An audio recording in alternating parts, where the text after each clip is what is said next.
नमस्कार, आप देख रहे हैं बिस्तक का खास शो और अभी बस थोड़ी देर पहले आरबीआई की मॉनेटरी पॉलिसी आई है। बहुत ही आसान भाषा में डीकोड करेंगे कि आरबीआई की इस पॉलिसी में क्या रहा, लेकिन कुछ मुख्य हाइलाइट्स हैं वो मैं आपको बताता हूं। उससे पहले दो खास मेहमान हमारे साथ जुड़ गए हैं।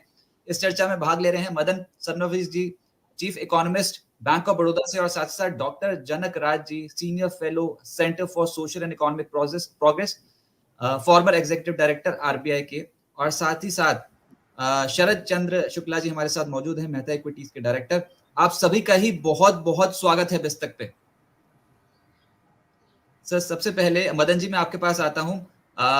ब्याज दरों में कोई भी छेड़छाड़ नहीं किया है और लगातार छठी बार ब्याज दरों को मेंटेन करके रखा है। रेपो रेट 6.5% पे बरकरार है, एसडीएफ रेट 6.25% पे बरकरार, एमएसएफ रेट 6.75% पे बरकरार। और इस बार की स्टेटमेंट ये थी कि एमपीसी के 6 में से 5 मेंबर्स दरों में बदलाव के पक्ष में नहीं है। आपका फर्स्ट टेक सर इस आरबीआई पॉलिसी पे, क्या ये एक्सपेक्टेशन के मुताबिक है? नहीं, ये बिल्कुल एक्सपेक्टेशंस के it was fully based on the expectations, क्योंकि ऐसा अगर हम इन्फ्लेशन रेट को देखेंगे अभी 5.7% लास्ट इन्फ्लेशन रीडिंग है, और ऐसा लगता है कि inflation will continue to be in this particular range for the rest of the year also. So अगर हम आरबीआई का प्रोजेक्शंस भी देखेंगे, पिछले बार उन्होंने प्रोजेक्शंस किया अगले साल के लिए, Q1 का 5.2% था, जो इसने 5% रिडक्शन किया है। So I don't think anything much has changed in terms of most of the RBI projections. So इसीलिए कोई सरप्राइज एलिमेंट नहीं थी। जो भी सरप्राइज था कि one member actually felt that there should be a change in repo rate. मेरे ख्याल में that is the only surprise element. Otherwise, generally, the market also was expecting no change in both the rate as well as the stance. जनक राज जी, आप कैसे देखते हैं? आप तो farmer executive director हैं आरबीआई के। सर, ये 6 बार कोई ब्याज दरों में छेड़छाड़ हो ही नहीं रही है। क्या चीज इस समय रोक रही है आरबीआई गवर्नर को रेट कटौती के लिए? नहीं, देखिए, मैं मदन जी से पूरी तरह सहमत हूँ। रेट कम करने का भी टाइम नहीं आया है अभी भी। देखिए, इन्फ्लेशन जो है वो जो नेक्स्ट क्वार्टर है, जो 5.2% से उन्होंने कम करके 5% किया, जैसा कि मदन जी ने भी बताया। तो 5% इन्फ्लेशन जो रिजर्व बैंक का टारगेट है उससे अभी भी ऊपर है। और अगर आप एक साल की प्रोजेक्शंस भी देखें रिजर्व बैंक ने, जो अभी उन्होंने दिया Q4 के, वो 4.7% है। तो उस हिसाब से अभी रेट कट तो नहीं बनता है, और अभी हमें वेट करना पड़ेगा रेट कट के लिए। मुझे नहीं लगता कि अभी टाइम आ गया रेट कट के लिए। अभी कम से कम मुझे 2-3 पॉलिसी लगता है कि ऐसा नहीं होने वाला है। शरद जी, बाजार थोड़े हिचकोले खा रहे हैं आरबीआई पॉलिसी के बाद। एक तो आप ये बताएं, क्या ये आरबीआई पॉलिसी बाजार के एक्सपेक्टेशंस के मुताबिक है? रेपो रेट में इस बार भी कोई भी कटौती नहीं हुई है। बाजार इसको कैसे लेगा? नहीं, बाजार में इसका कोई मेजर इम्पैक्ट नहीं पड़ेगा। जैसे बाकी दोनों स्पीकर्स ने कहा कि मोर और less reserve bank of India की policy in line with expectation थी। ना रेट चेंज किया है, ना स्टांस चेंज किया है। और जो मुझे लगता है इंडिकेशन भी दिया है कि जब तक इन्फ्लेशन हमारे कंट्रोल में नहीं आएगा हम कोई रेट कट करेंगे नहीं, क्योंकि आपकी जीडीपी ग्रोथ रेट तो ठीक ठाक चल ही रही है। अगर आपकी जीडीपी ग्रोथ रेट में प्रॉब्लम होती तो रेट कट की कोई अर्जेंसी होती। मुझे नहीं लगता अगले 2 क्वार्टर तक कोई रेट कट आने वाला है। मदन जी, अब जीडीपी पे ही बात करते हैं, और ये इस बार जीडीपी जो FY24 के लिए है उसका प्रोजेक्शन बढ़ा है 7.7% से बढ़ाकर 7.3% फॉर FY24। लेकिन FY25 के लिए देश की ग्रोथ की जो रफ्तार होगी इन रियल टर्म्स वो होगी 7%। आप इस आंकड़े को कैसे देखते हैं? नहीं, हम ये देखना, अभी we have to understand one thing, that ये 7.3% जो आरबीआई ने बताया फॉर 23-24, ये तो बेसिस है कि नेशनल स्टैटिस्टिकल ऑर्गेनाइजेशन ने 7.3% दिया है, तो इस पे कोई डिबेट नहीं हो रहा है। So it's not to say that the RBI has come up with a new forecast of 7.3% for 23-24।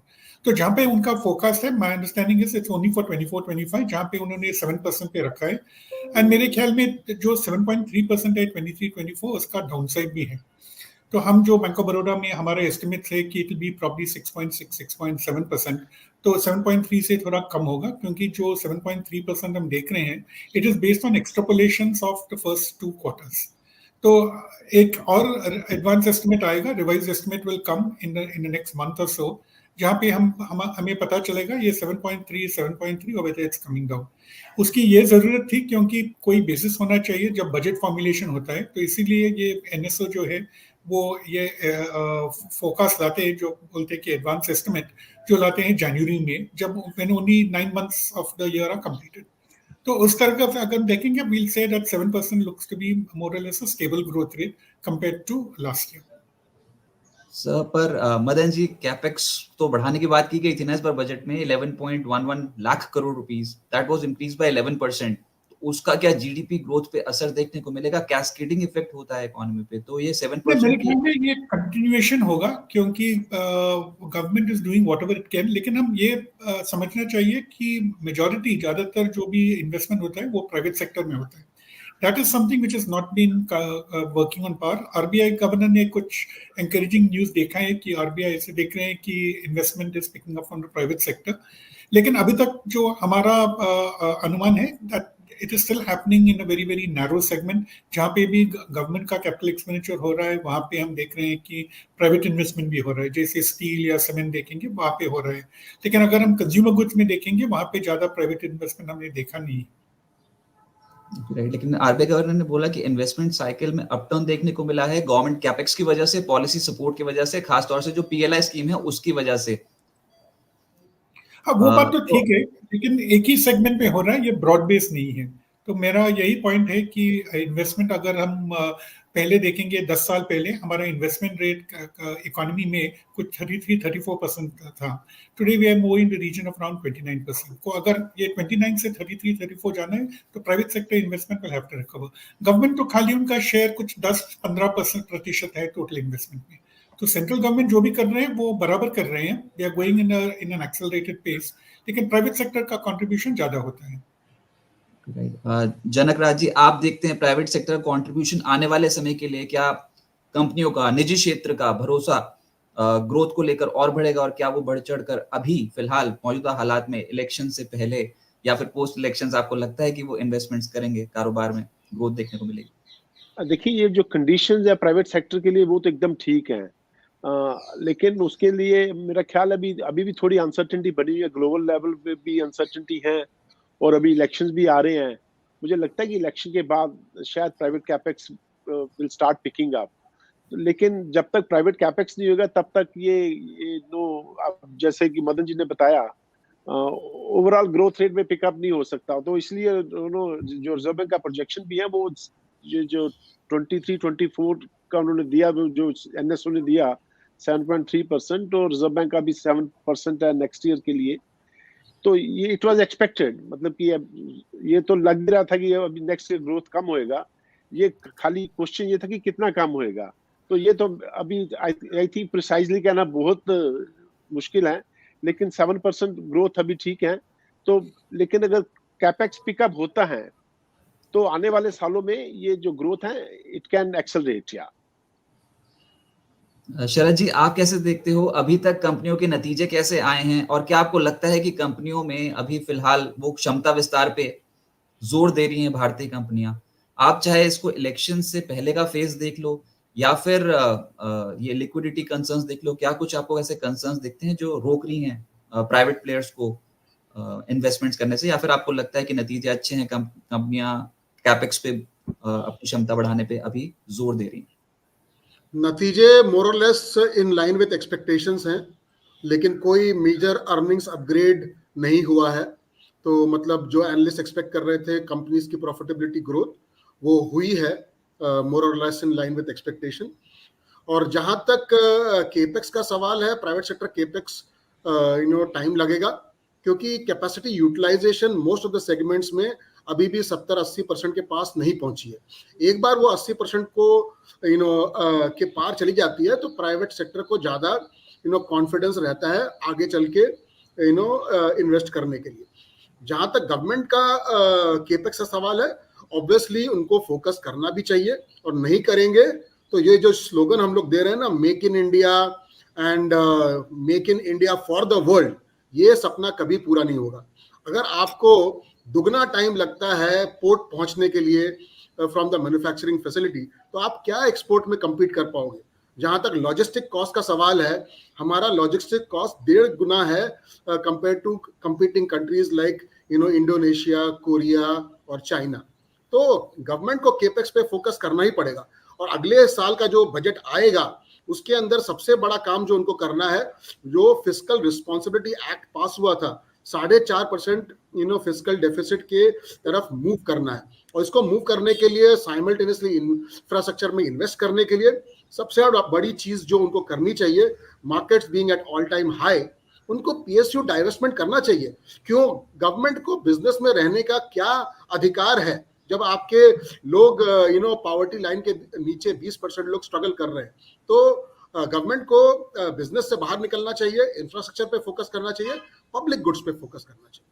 Sir, आपने एक ऐसी नब्ज पे हाथ रख दिया ना, सरकारी कंपनियों का जिक्र छेड़ दिया आपने, पीएसयू में डिसइन्वेस्टमेंट की बात कर दी, और स्टॉक मार्केट में इससे बताओ चल क्या रहा है, सिर्फ सरकारी कंपनियां हो रही है। ऊपर से प्रधानमंत्री मोदी ने कल संसद में जो बोला, आज वो स्टॉक पे रिएक्शन देखने को मिला है। मेरा इशारा एलआईसी की तरफ भी है।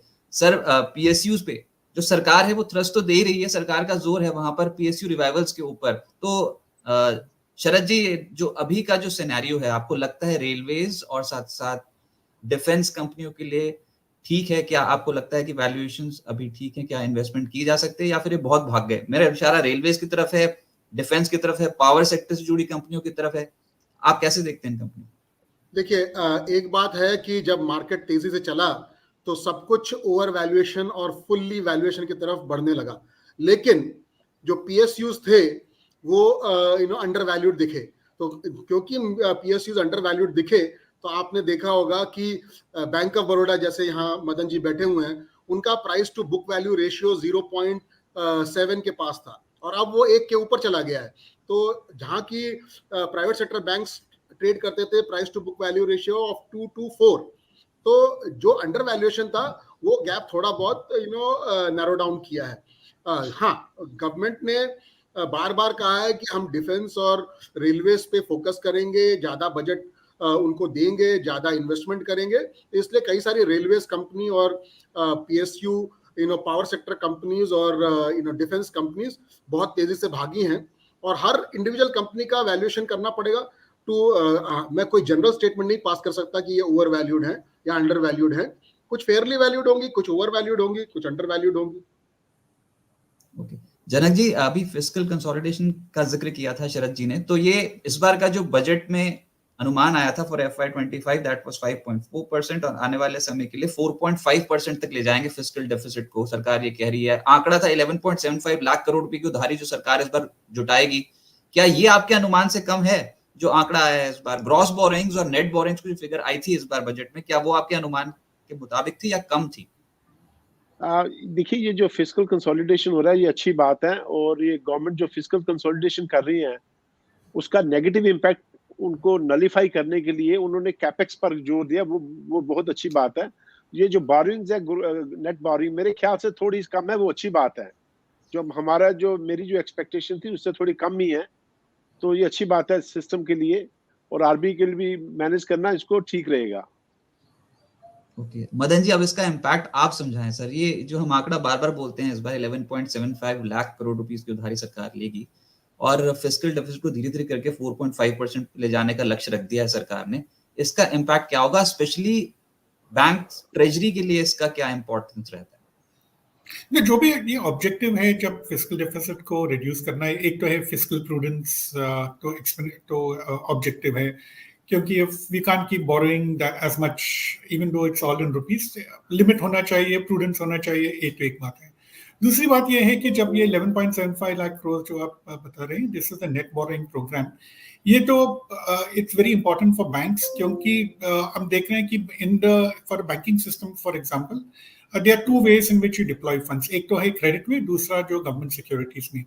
अगर ज्यादा गवर्नमेंट बोरिंग होता है then there is a tendency for banks to invest in government securities, और जो हम बोलते हैं इकोनॉमिक्स में crowding out of private sector happens, there is pressure in terms of liquidity as well as in terms of growth in credit. तो by maintaining lower levels और stable levels of net borrowing, यहाँ पे positive असर है markets पे। और ये भी हमने देखा है कि फॉर एग्जांपल ये 10 ईयर बॉन्ड का यील्ड जो 12% था before the budget, after announcement it came down to 7.04। इसका ये मतलब है कि जब यील्ड्स नीचे आते हैं, प्राइसेस गो अप, और ट्रेजरीज के लिए they will be gains by time it comes to March, जब मार्क टू मार्केट होता है अपना इन्वेस्टमेंट पोर्टफोलियो का। तो ये ड्यूअल फोल्ड है, two objectives are there when it comes to the budget and the borrowing programme. एक prudence, और दूसरा कि मार्केट में there should be enough money left for the banks to lend for credit. और यहाँ पे last point जो मैं बताना चाहता हूँ कि हमने देखा है कि एक इम्पोर्टेंट डेवलपमेंट जो हुआ है कि Indian bonds have been included in the JP Morgan bond index. तो ये मतलब है कि people who invest in the JP Morgan index, वो एक global index है, automatically they will also be investing in Indian bonds. To that extent, जहाँ पे pressure होता है, जो demand से जो होता है, which is on the banks today to buy securities, government securities, वो कम हो जाएगा.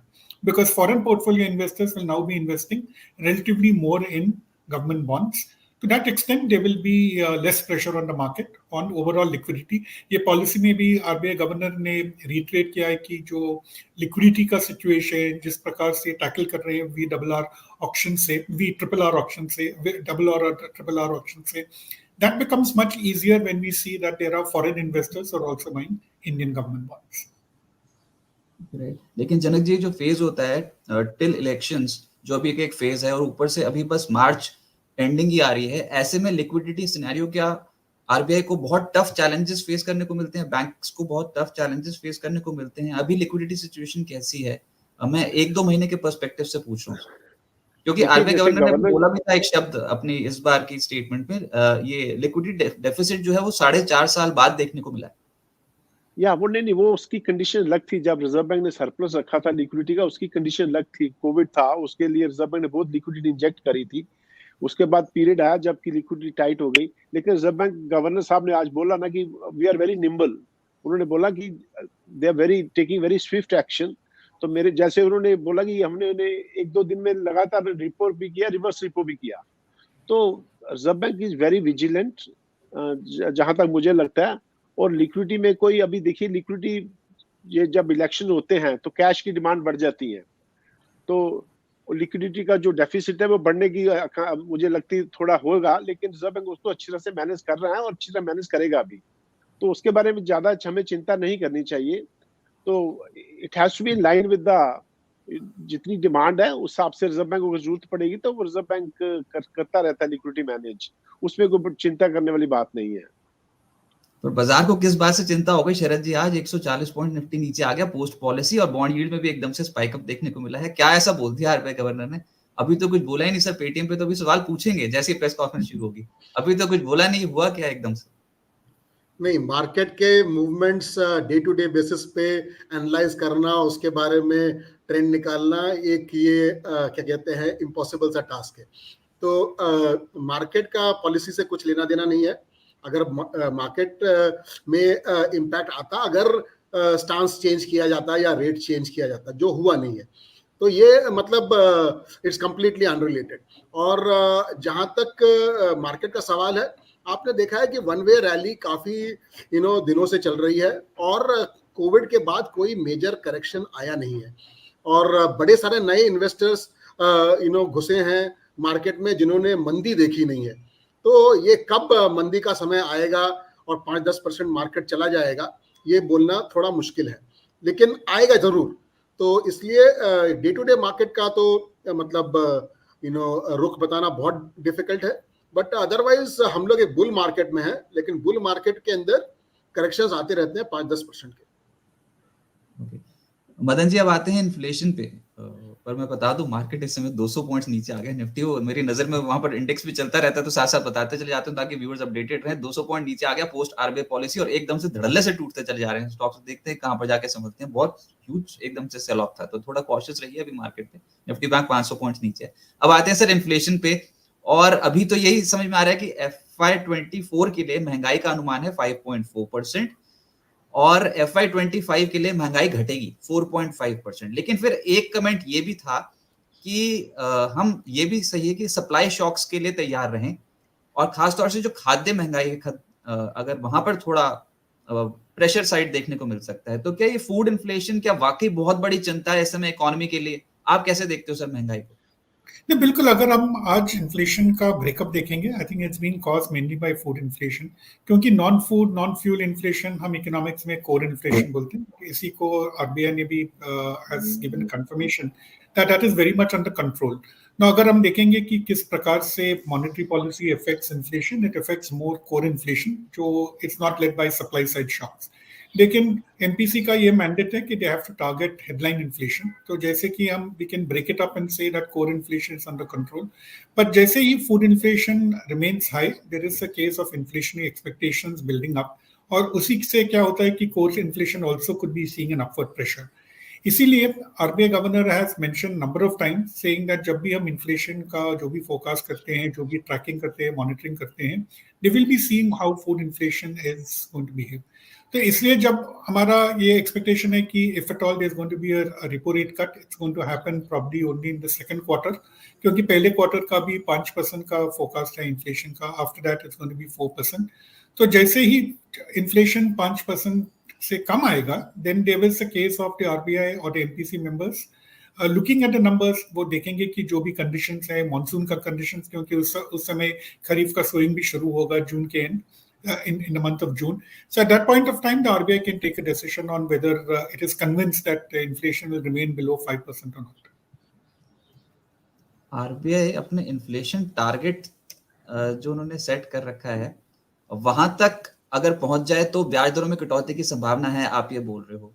लेकिन डायरेक्शन तो नीचे होना चाहिए। तो ये तो मेरा, it's my estimate that it should be less than 5%, क्योंकि आरबीआई ने फिर से रिएटरेट किया है कि their target is 4% and not 5%, and they will not be happy with 5%। But in order to make sure that you are creating more enabling conditions, ऐसा हो सकता है कि एक बार 5% से कम रहेगा, they can be a trigger for RBI considering change in stands first and then later on change in the repo rate. जब तक 5% से ज्यादा होगा, I don't think it's likely that RBI will change either of these two things. 4% कह रहे हैं वैसे quarter to FY25 के लिए, तो 4% प्लस माइनस 2% हम चलते हैं, देखते हैं इस बार 4% हम पहुंच पाते हैं कि नहीं। और फिर तो इलेक्शंस भी ओवर हो जाएंगे, क्वार्टर टू FY25 का अनुमान है, और बजट भी आ चुका होगा, तो उसके बाद फिर अगर कोई स्टांस लेना होगा तो लें। लेकिन सर इसमें फिर जनक जी, ये फेड को भी तो ध्यान में रखें, वो तो उनको तो समझ में नहीं आ रहा है FY25 में ब्याज दरें घटानी भी है कि नहीं। फेड हमेशा ही कुछ ना कुछ ऐसा नया सा बोल देता है कि जो बाजार को समझ में नहीं आता। पहले बाजार एक्सपेक्ट लगाता है कि बस हुआ रेट कट, और फिर होता नहीं। नहीं, आई थिंक वो मार्केट की शायद कोई एक्सपेक्टेशन भी ज्यादा थी, लेकिन ऐसा ये एक बात तो क्लियर है कि एक दो पॉलिसी के बाद US Fed will start cutting rates. तो ये मार्च में तो नहीं होने वाला, उन्होंने बोल दिया मार्च में नहीं होगा, लेकिन लगता है उसके बाद की जो पॉलिसी आएगी उसमें शायद वो रेट कट कम करना शुरू कर दे।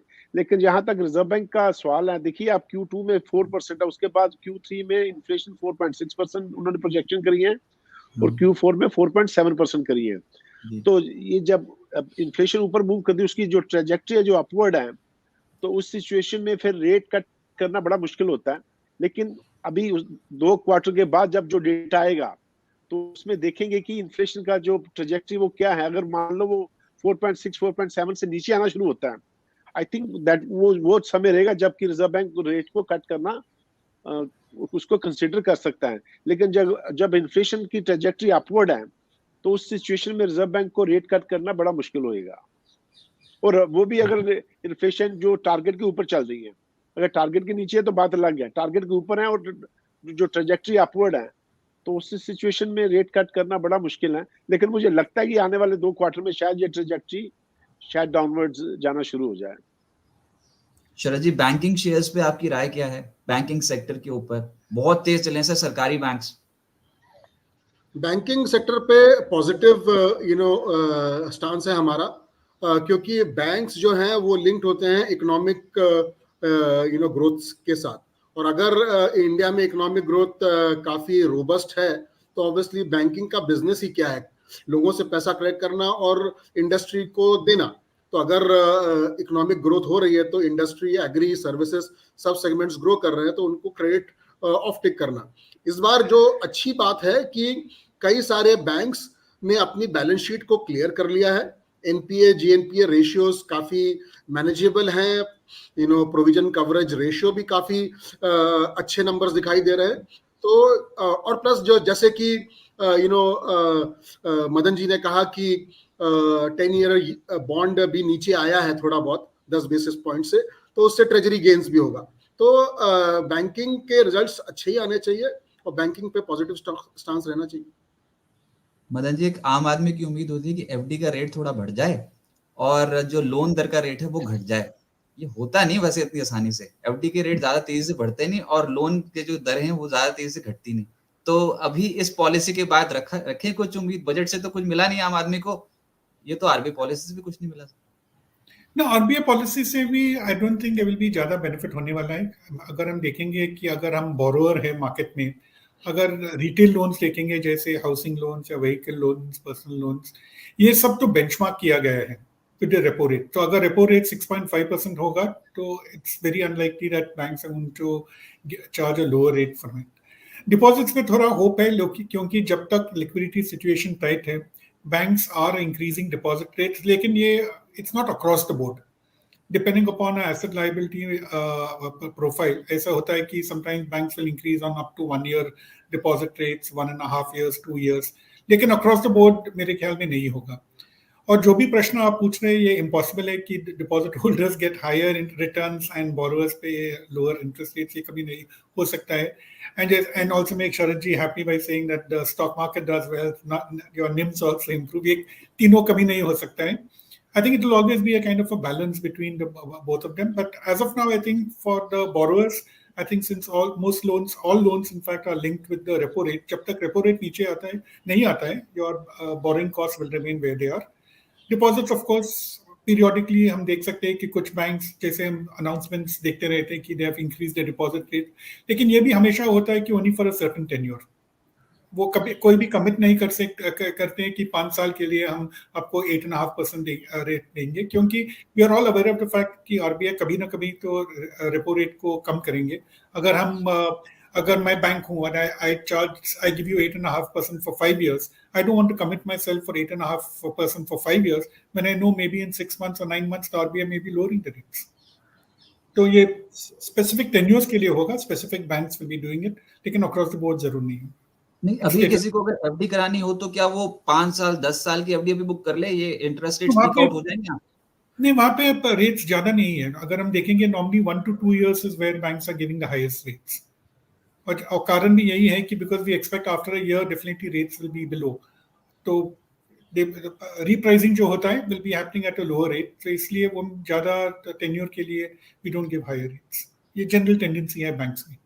अगर स्मॉल फाइनेंस बैंक्स में देखेंगे दे are offering higher because they have a problem in collecting deposits, तो इसलिए they are more positive when it comes to increasing deposit rates. Okay sir, अभी जनक जी, जो इस बार बजट आया था उसमें भी यही बताया गया कि रिकॉर्ड टैक्स कलेक्शंस हो गए हैं, तो उम्मीद लगाता चला गया एक आम आदमी की शायद हमारे टैक्स रेट्स में कुछ फर्क पड़ जाए, हमको कुछ स्लैब्स में चेंजेस हो जाए। वो तो बिल्कुल ही पार्टी कवर नहीं हुआ ना इस बार। पार्ट बी जो हम सुन रहे थे बजट का, उसमें कुछ बोला ही नहीं वित्त मंत्री ने। तो हम तो वहां खबर चलाते हुए थोड़ा हिचकिचा रहे थे, शायद बजट के आखिरी में कुछ बोल दें, जाते आते कुछ बोल दें। कुछ नहीं बोला सर। और तो अभी आप कैसे देखते हो जो बजट की अनाउंसमेंट्स हुई है एक आम आदमी के पर्सपेक्टिव से, कैसी हैं और क्या कुछ सरप्राइज आ भी सकता है? ये जो अभी मेन बजट तो भी आना बाकी है ना। या देखिए, ये इंटरिम बजट था, इसमें कोई ज्यादा बड़े प्रपोजल्स कभी होते नहीं है, तो ना ही इसकी ज्यादा एक्सपेक्टेशंस थी। लेकिन जो भी उसके लिए हमें मेन बजट जो आएगा इलेक्शंस के बाद, उसके लिए वेट करना पड़ेगा। तो देखिए, ये हम लोग ना, जैसे कि मदन जी ने कहा, हम लोग 3-4 चीजें इकट्ठा करना चाहते हैं। हम चाहते हैं कि गवर्नमेंट फिस्कल कंसोलिडेशन भी करे, गवर्नमेंट कैपेक्स भी करे और आम आदमी को रिलीफ भी दे। वो सब चीजें होती नहीं है, उसके लिए कहीं ना कहीं आपको कॉम्प्रोमाइज करना पड़ता है। जब आप कॉम्प्रोमाइज नहीं करते तो फिर उसको अचीव करना बड़ा मुश्किल होता है। अगर गवर्नमेंट ने फिस्कल कंसोलिडेशन किया, मेरे हिसाब से बहुत अच्छी चीज, बिकॉज गवर्नमेंट की बोरिंग्स बहुत बढ़ गई थी और डेट टू जीडीपी रेशियो ऊपर जा रही थी, अभी it's coming down. And interest जो पेमेंट है वो भी कॉस्ट होती हैं जो गवर्नमेंट को पे करनी पड़ती है, इसलिए फिस्कल कंसोलिडेशन बहुत जरूरी था। अगर हम चाहते कि गवर्नमेंट फिस्कल कंसोलिडेशन करे तो फिर इंटरिम बजट में तो ज्यादा कोई प्रपोजल्स की उम्मीद भी नहीं थी। तो मेरे ख्याल से हमें वेट करना पड़ेगा, जो नेक्स्ट बजट आएगा, जो मेन बजट आएगा, उसमें हमें वेट करना पड़ेगा कि शायद कुछ रिलीफ मिले, लेकिन इसमें तो एक्सपेक्टेशन भी नहीं थी। तो अब मेजर ट्रिगर्स मार्केट के लिए भी ओवर हो गए हैं। दैट इज, एक तो interim budget, US Fed policy और आरबीआई पॉलिसी, सब कुछ पचाने के बाद आज सिनेरियो ये हो रहा है कि निफ्टी 21,700 के लेवल पे पहुंचा है, जो रिकॉर्ड लेवल्स लगे थे बजट के नेक्स्ट डे, बस वो रिकॉर्ड लेवल्स लग गए, वहां तक तो बाजार पहुंचने को तैयार है नहीं। तो शरद जी, अभी मार्केट पे क्या करना चाहिए और क्या आपको लगता है कि यहाँ से डाउन साइड अभी ओपन है या फिर खरीदारी शुरू करनी चाहिए? आपकी अप्रोच क्या है, आप क्लाइंट्स को क्या बताओ? देखिए, एफआईएस थोड़ा बहुत पैसा निकाल रहे हैं पिछले कुछ दिनों से, तो थोड़ा बहुत मार्केट पे प्रेशर आ रहा है। लेकिन जैसे आपने प्रीवियस स्पीकर से भी डिस्कस किया कि बजट में कुछ एक्सपेक्टेशंस होंगे कि कुछ रिलीफ मिलेगा एक्सेट्रा, ये थोड़ा मुश्किल होगा, क्योंकि बजट ये इलेक्शन के पहले पॉपुलिस्ट बजट आता है, इलेक्शन के बाद जो पहला बजट आता है वो पॉपुलिस्ट बजट नहीं होता है। और गवर्नमेंट को फोकस करना चाहिए टैक्स रिफॉर्म्स के ऊपर, सिंप्लीफिकेशन के ऊपर, और हमारा टैक्स टू जीडीपी रेशियो जो है वो कंपेरेबल नहीं है। हम लोग काफी लोअर लेवल पे हैं कंपेयर टू अदर इकोनॉमीज। तो टैक्स कलेक्शन की जो मशीनरी है उसको मोर एफिशिएंट बनाना होगा, ताकि वो फोकस कर सके ज्यादा टैक्स कलेक्शन के ऊपर इन द सेम रेट। और साइमल्टेनियसली ये हर साल थोड़ा tinkering with the tax rate, ये कोई मतलब नहीं बनता है। There should be a stability in the tax regime so that the investors also feel confident. पहले आपने कैपिटल गेन्स टैक्स हटा दिया, फिर एसटीटी लगा दिया, फिर उसके बाद कैपिटल गेन्स टैक्स भी ले आए, एसटीटी कंटिन्यू कर रहा है। तो ये तो मतलब थोड़ा कंफ्यूजिंग सा होता है। मार्केट को थोड़ी स्टेबिलिटी चाहिए टैक्स रिजीम में। अच्छा, स्टेबिलिटी तो ठीक है, पर आज तो स्टेबल नहीं हो रहा ना। अभी अगर खरीदना हो धीरे धीरे करके तो खरीदें कि ना खरीदें, या फिर अभी वेट करें? और अगर हाँ, तो फिर कौन से सेक्टर्स में आपको अर्निंग्स विजिबिलिटी स्ट्रांग लगती है? सर, मैं थोड़ा इन्वेस्टर पर्सपेक्टिव से पूछ रहा हूँ, बिकॉज मार्केट बहुत ही आज शार्पली गिर गया एकदम। देखिए, इन्वेस्टर पर्सपेक्टिव से जहां पे आउटलुक काफी पॉजिटिव है, एक तो हॉस्पिटैलिटी सेक्टर। हॉस्पिटैलिटी सेक्टर में आपने देखा होगा कोरोना के बाद जिस तरह से ऑक्यूपेंसी बढ़ी है, जिस तरह से ARR बढ़ा है, और इंटरिम बजट में फाइनेंस मिनिस्टर ने ये भी कहा कि हम टूरिस्ट स्पॉट्स आइडेंटिफाई करेंगे और उन स्टेट्स को एनकरेज करेंगे टूरिस्ट का इनफ्लो करने के लिए। तो एक तो टूरिज्म सेक्टर है, दूसरा उसके लिए ट्रांसपोर्टेशन, तो एविएशन सेक्टर है। तो इसमें भी काफी पॉजिटिव सा आउटलुक बनता है। आपने पहले ही कहा डिफेंस सेक्टर और क्या कहते हैं रेलवे सेक्टर्स के अंदर भी काफी इन्वेस्टमेंट सरकार कर रही है, तो ये भी दोनों पॉजिटिव ओरिएंटेशन के उसके ऊपर है। लेकिन मैं क्या कहूंगा कि अगर किसी इन्वेस्टर को स्टार्ट करना है तो उसको सिस्टमैटिक इन्वेस्टमेंट प्लान करना चाहिए। एक झटके में सारा इन्वेस्टमेंट नहीं करना चाहिए।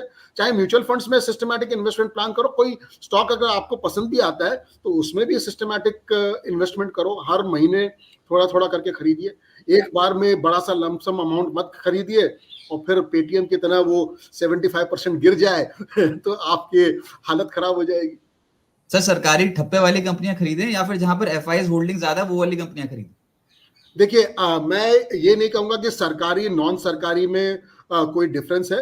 जो एफिशिएंटली मैनेज कंपनी है और जो कॉर्पोरेट गवर्नेंस के वैल्यूज को फॉलो करती हैं, और जहां पे बिजनेस अपॉर्चुनिटी ह्यूज है, मतलब आप आगे काफी हद तक बढ़ सकते हो, तो वो कंपनियां obviously will grow and will grow at a significantly decent pace vis-a-vis with the GDP growth.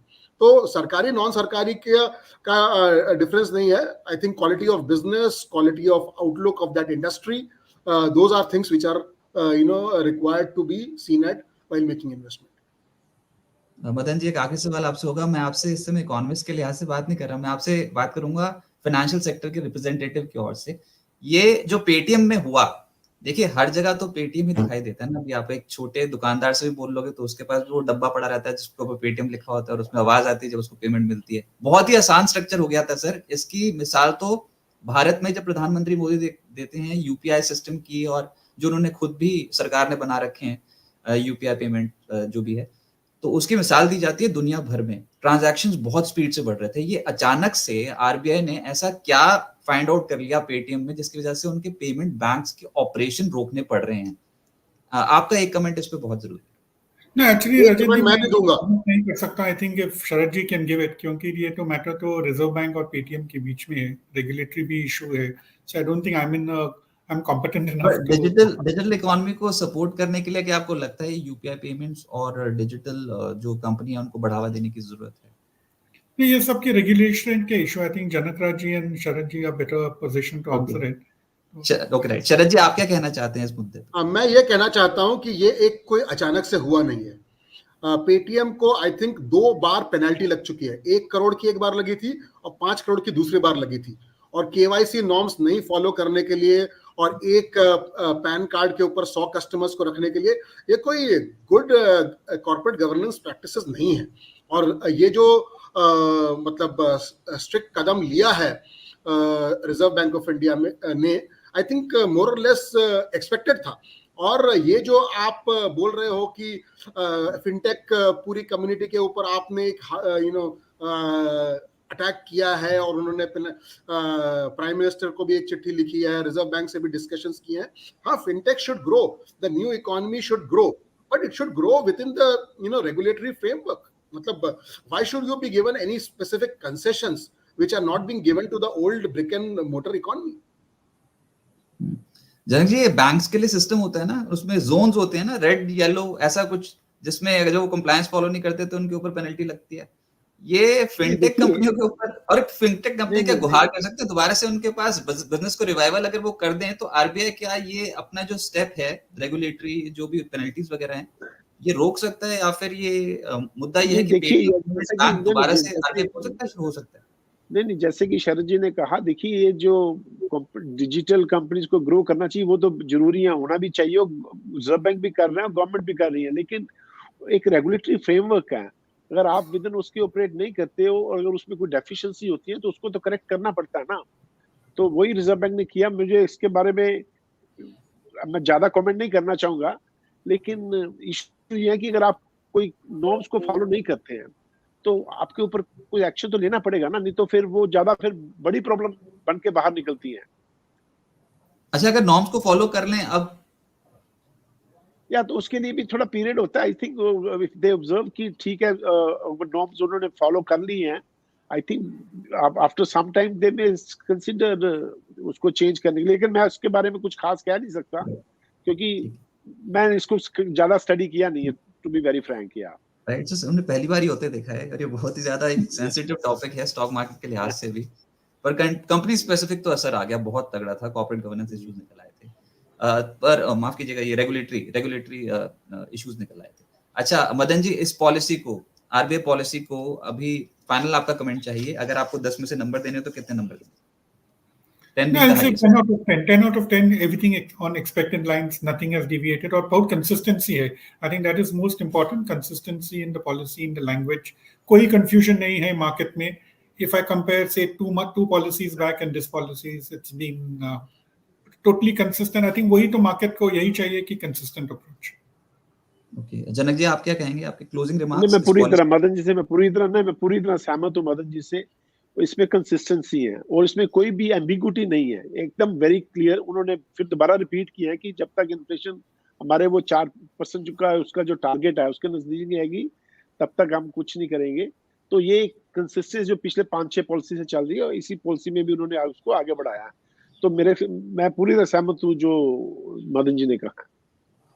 शरद जी, अगर आप नहीं बोलते ना कि आप भी सहमत हो तो मेरा सवाल और बढ़ते चले जाएंगे, फिर मार्केट 200 पॉइंट। मैं दोनों स्पीकर से सहमत हूं, मैं भी उसको 10 आउट ऑफ 10 मार्क्स दूंगा। नहीं, बाजार के पर्सपेक्टिव से बताओ सर। एक बात जो इम्पोर्टेंट है, जो हम लोग थोड़ा बहुत इग्नोर किए हैं, और वो ये था कि बड़े बड़े एडवर्टाइजमेंट आपको दिखते हैं, ये बैंक आपको लोन दे रहा है 6.5% पे, 7.5% पे, तो आदमी अट्रैक्ट हो जाता है। लेकिन पीछे जो छिपे हुए प्रोसेसिंग चार्जेस और अदर चार्जेस हैं उसको इंक्लूड करके वो कितना नेट इंटरेस्ट रेट बनता है। तो ये पहली बार रिजर्व बैंक के नोटिस में आया है, या पहले भी नोटिस में आया होगा। तो उन्होंने एक बोला है कि हम डिस्कशन पेपर निकालेंगे और फाइनली बैंक्स को पूरा खुलासा करना पड़ेगा कि क्या आपके चार्जेस हैं, प्री पेमेंट चार्जेस या प्रोसेसिंग चार्जेस या अदर चार्जेस। तो ये थोड़ा ट्रांसपेरेंसी की तरफ मूव करेगा। राइट, तो अभी तो फिलहाल पॉलिसी में ब्याज दरों में कोई भी छेड़छाड़ नहीं की। लगातार 6 टाइम ऐसा था जब आरबीआई ने अपने पॉलिसी पे स्टेटस क्यों रखा, कोई भी बदलाव नहीं किया गया है। आप सभी का ही बहुत बहुत शुक्रिया पैनल में चर्चा करने के लिए। मदन जी आपका शुक्रिया हमारे साथ जुड़ने के लिए, जनक जी आपका हर बार की तरह जुड़ने के लिए बहुत बहुत शुक्रिया, और शरद जी आपका हमारे साथ जुड़ने के लिए बहुत बहुत शुक्रिया, और बाजार पे कमेंट करने के लिए बहुत बहुत धन्यवाद। नमस्कार, thank you sir. Thank you.